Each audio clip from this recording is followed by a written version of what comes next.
looking at the names associated with Jehovah. Last week we looked at Jehovah Rapha.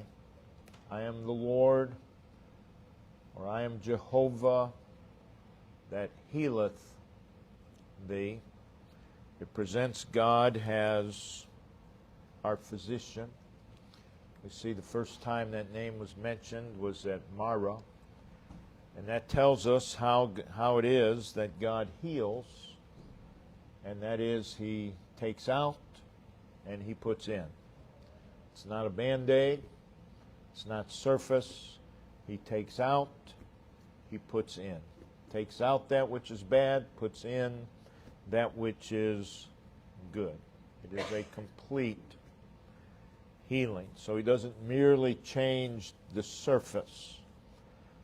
And sadly, that's what many of God's people want, is just surface. The Lord takes out, puts in. And then we closed last week looking at Jehovah Nissi. That is, Jehovah is our banner, which conveys the idea that the battle is the Lord's. But it also teaches us that He is the one we are to follow, and He is our gathering point. He is our gathering point, and we need to remember that, of course, every time we gather to worship, every time we assemble.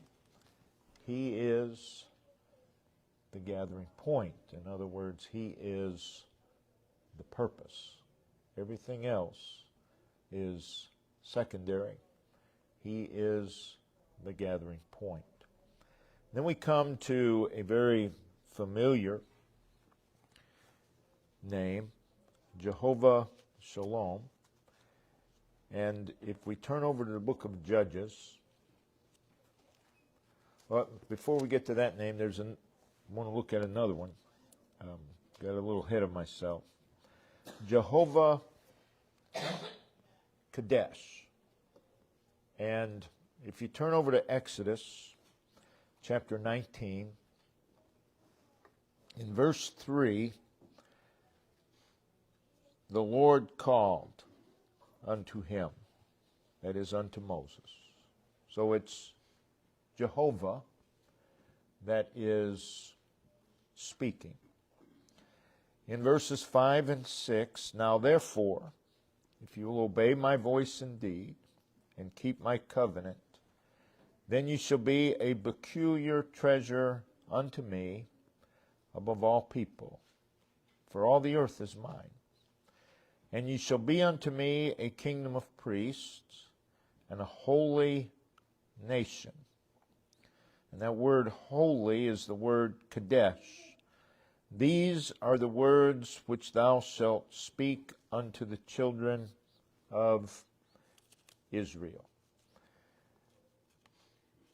Jehovah Kadesh. It is set apart. Kadesh means set apart. It means holy. Jehovah is holy. Jehovah is set apart from all else.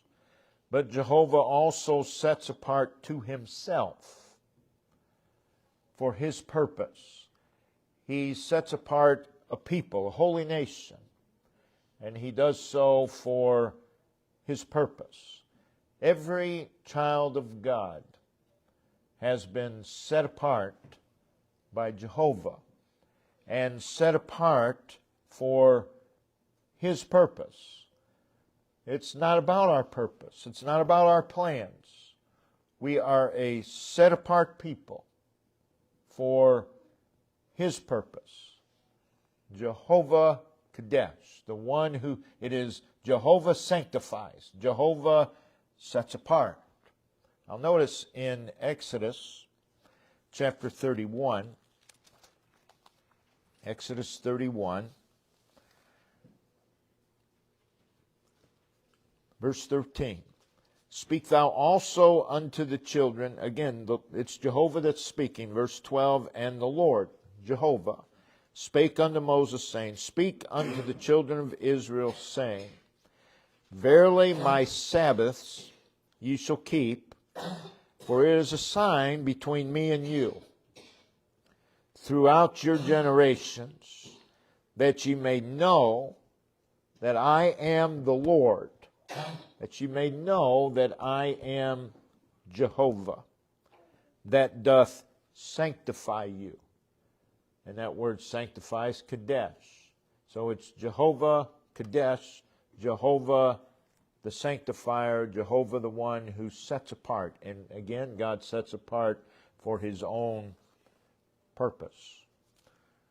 People will say all the time, I don't know why God loves me. Well, because He wanted to. I mean, it's that simple. There's nothing in you. I don't know why God set me apart, because that was His purpose. Because He wanted to. It's nothing to do with us. When people say that, they're looking for merit within them. And there is none. But God has a reason. And the reason is He wanted to. The reason is Himself. Which makes it all that much more blessed. God wanted to love me. God wanted to set me apart. Notice in Leviticus chapter 20, Leviticus chapter 20, verse 8, and you shall keep my statutes and do them. I am the Lord, I am Jehovah, which sanctify you. I am Jehovah Kadesh. Jehovah, I am the one who sets you apart. And because you have been set apart, you are to act differently. And there are certain things you are to do, and certain things you are not to do. In Leviticus 21, people who argue with God's commands, God's statutes, they'll say, well, it doesn't make sense to me. I don't see why I have to do that or why I can't do this. It's a basic misunderstanding or a misconception of the fact that God has set you apart. And for that reason alone, you do certain things, you don't do certain things. It's that simple. And people have failed to realize that concept. Jehovah has set me apart for His purpose.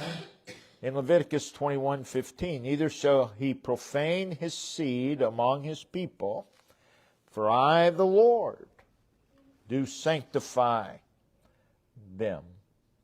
And then notice in verse 23, the last part, for I, the Lord, do sanctify them. They weren't to come to the altar with a blemish. They're not to profane His sanctuaries, treat them as common, because the Lord has set us apart, and He has set those things apart as well. Leviticus 22, verse 8, that which dieth of itself, or is torn with beast, he shall not eat to defile himself therewith. Here's the reason. I am the Lord. That's the reason. You don't need any other reason. I am the Lord.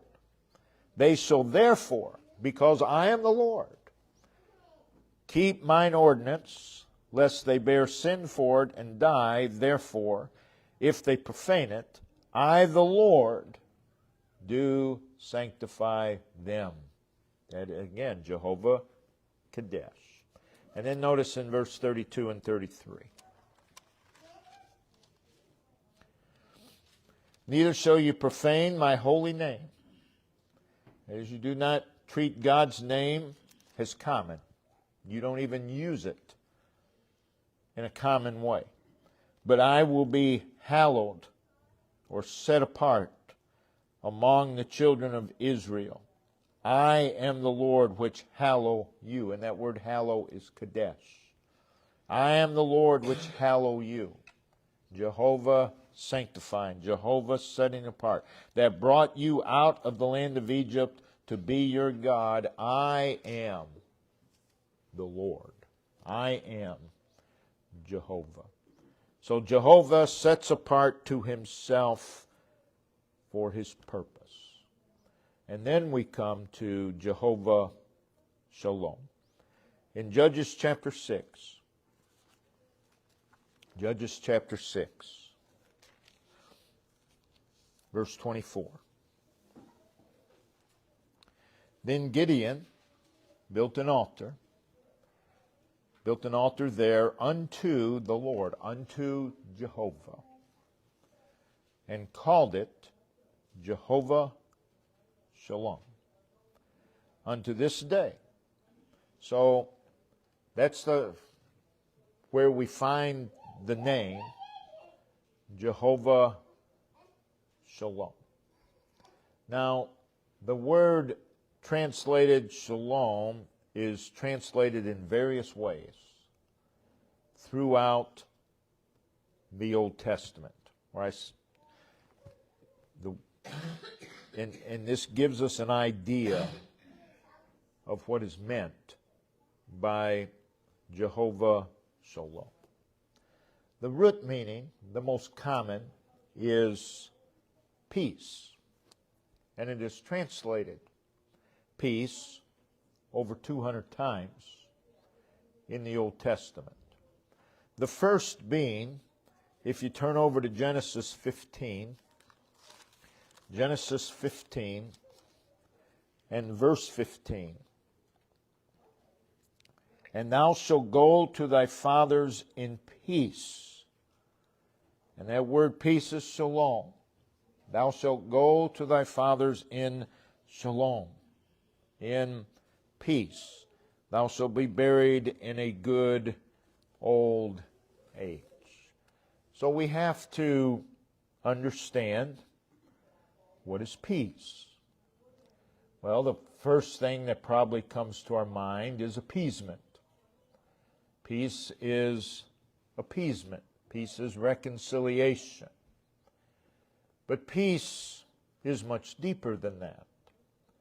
Peace is also satisfaction. It is the opposite of fear. It is the opposite of confusion. It is the opposite of fretfulness. He is Jehovah Shalom. In other words, Jehovah is our peace. So what is the remedy to fear? Jehovah. What is the remedy to confusion? Jehovah. What is the remedy to fretfulness? Jehovah. Peace also conveys the idea of calm. Calm. A sense of security. A sense of assurance. How do we have calm? How do we have inward calm? Jehovah. Get our eyes on Him. How do we have security?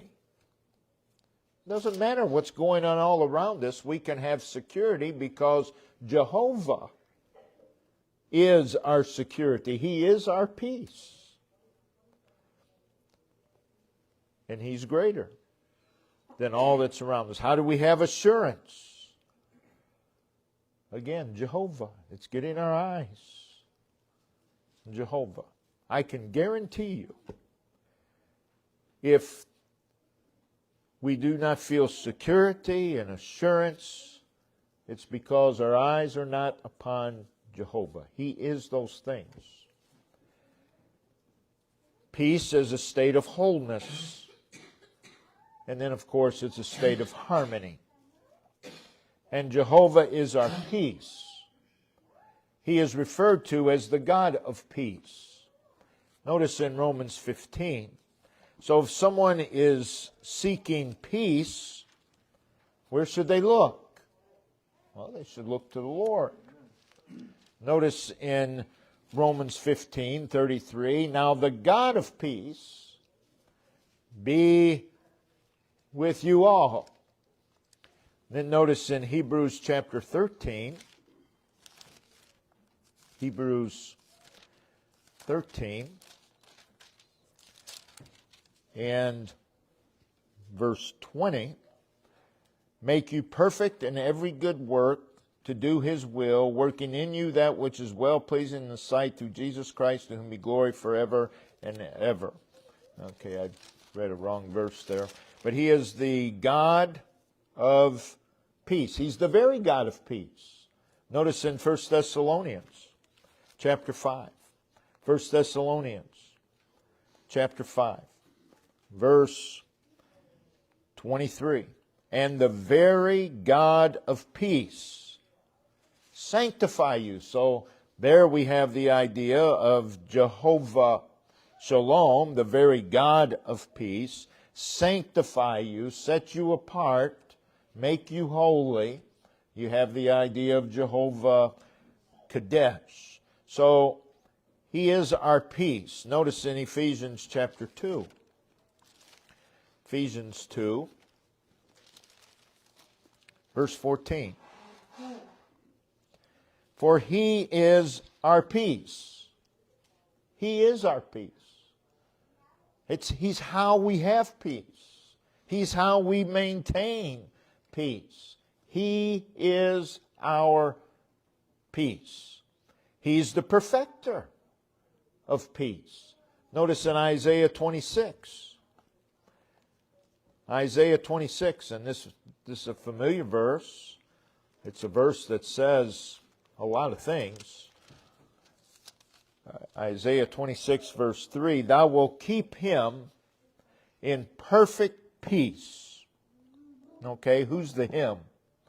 Whose mind, whose goes back to him, is stayed on thee, which goes back to thou, which is Jehovah, because he trusteth in thee. He's the perfecter of peace.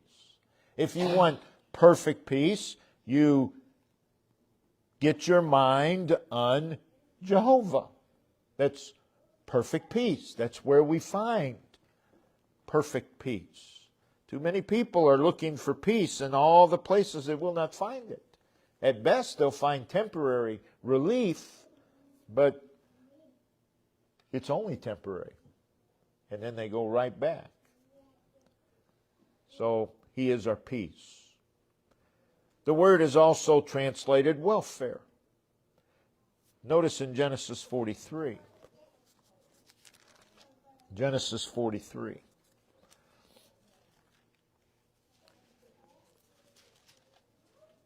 And verse 27.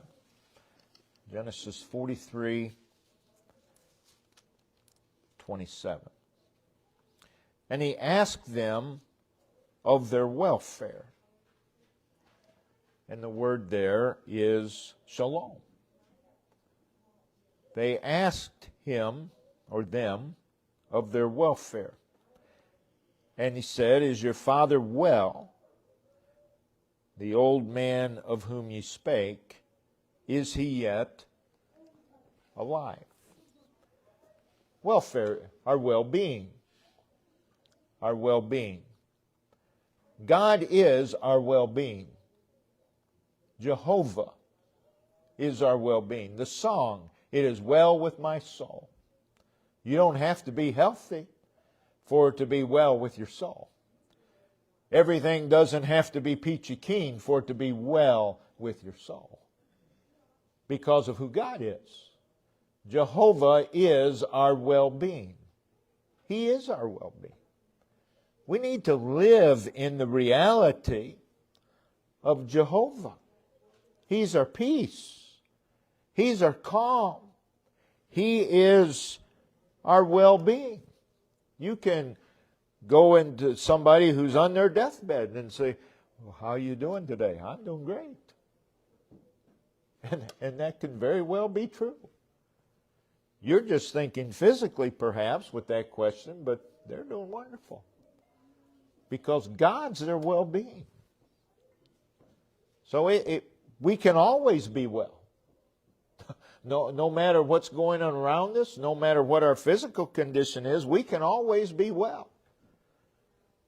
If we're focused upon Him.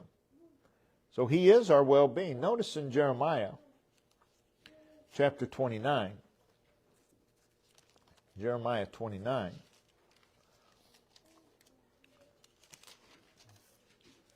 Begin reading with verse 11.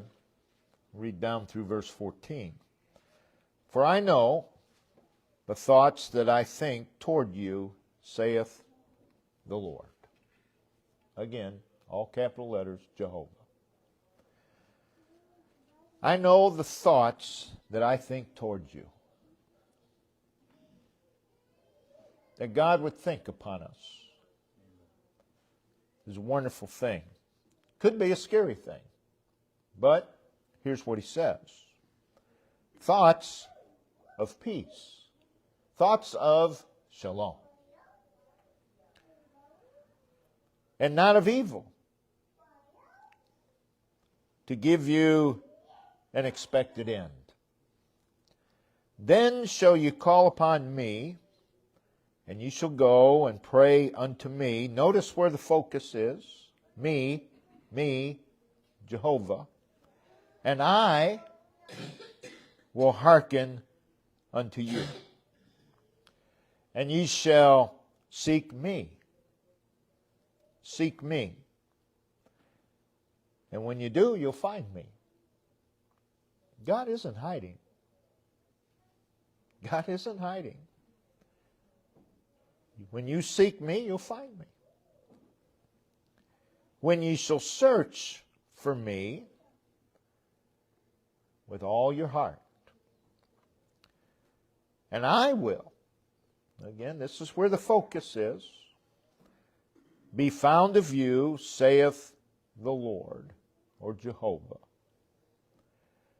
And I will turn away your captivity, and I will gather you from all the nations, and from all the places whither I have driven you, saith the Lord, and I will bring you again into the place where I cause you to be carried away captive. He's talking about the Babylonian captivity. But all of those verses speak of this fact that God, Jehovah, is our well-being. So seek Him. Seek Him. He's your well-being. You ask someone how they're, well, I'm not doing good today. And, then they'll give the list of all their problems. Well, seek the Lord. Seek the Lord. And then if you tell them to do that, they get mad because now you have made light of their problems. No. I haven't made light of your problem. I've told you the solution to your problem. Seek the Lord. He is our welfare. If you're not doing well, seek the Lord. Jehovah is our welfare. It is also translated health. In Genesis 42, if we go there. Genesis 43. Verse 28. And they answered, Thy servant, our father, is in good health. Now they're speaking physically. But that word health, again, is that word shalom. He is yet alive. And they bowed their heads and made obeisance. He is our health. Not only that, it says our Father is in good health. He is our good health, which is a state of thriving. All of God's people ought to be in a state of spiritual thriving. And He is our health. He is the way that we thrive. We read in 2 Peter 3:18 that we're to grow in grace. How do we do that? Oh, you can come up with 10 different steps, and perhaps all the steps are true, but you can boil it down to one. Jehovah. He is our health. He is the one that causes us to thrive. Be focused upon Him. It is also translated fed. Fed.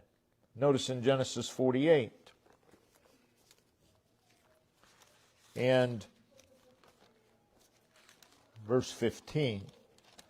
Genesis 48:15. And when money failed in the land of Egypt and the land of Canaan, all the Egyptians came unto Joseph and said, Give us bread, for why should we die in thy presence? For money faileth. Again, the idea is God feeds us. He is our provider. He is our provider. Whatever it is we need, He is what we need. And He is our provider. It is translated well or safe. Notice in 2 Samuel chapter 18. 2 Samuel chapter 18.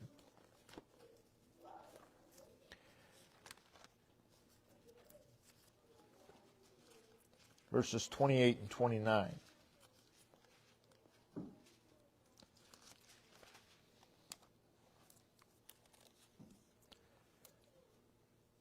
And Ahimaaz called and said unto the king, All is well. All is well. And we can just stop there. That's the word translated. Shalom. It means safe. The idea is unharmed. Unharmed. Sound.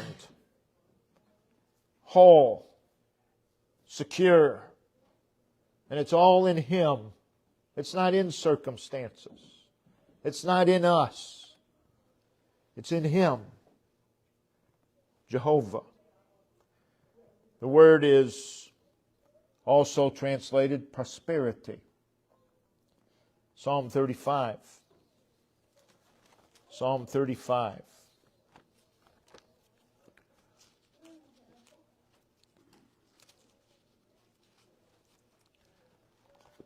Verse 27. Let them shout for joy and be glad that favor my righteous cause. Yea, let them say continually, Let the Lord be magnified, which hath pleasure in the prosperity of His servant. It is the condition of strength. It is the condition of thriving. Jehovah is our strength. He is our prosperity. He is our thriving. Notice in 2 Chronicles chapter 26.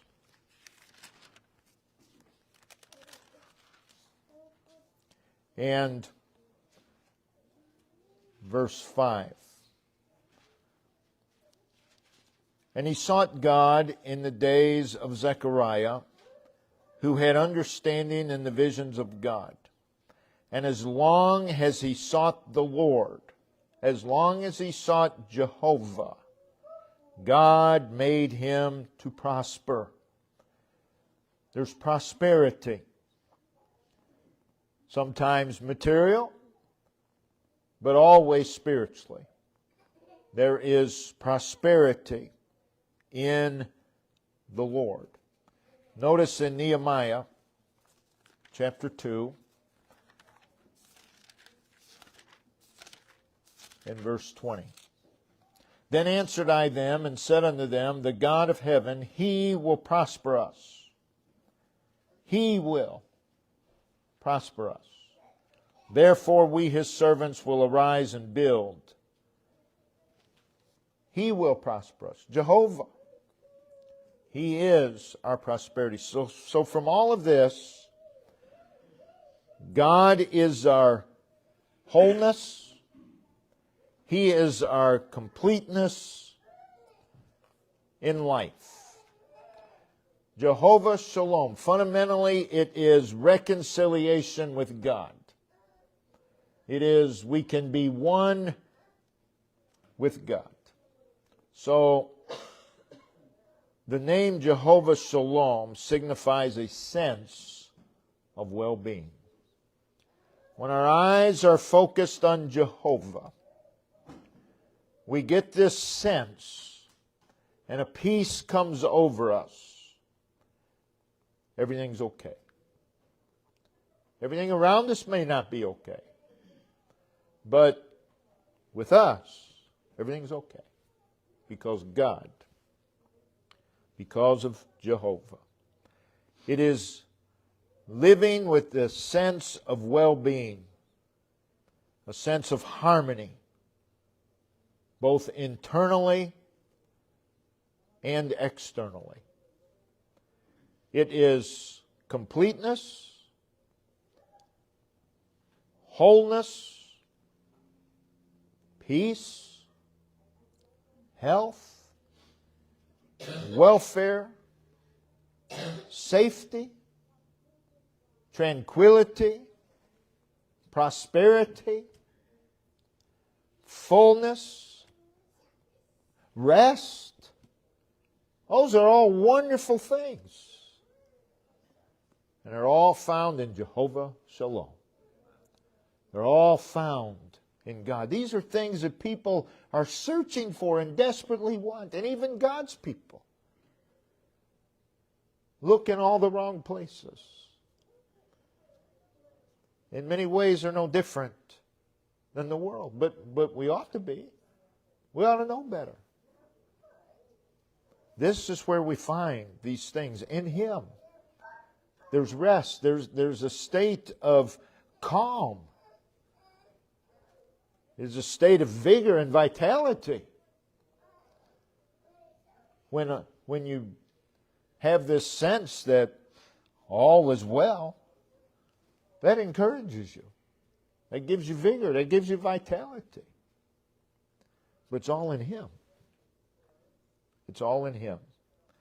Jehovah is the source of all of these things.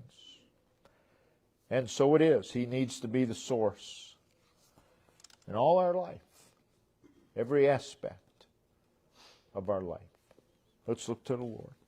Heavenly Father, again, we thank You.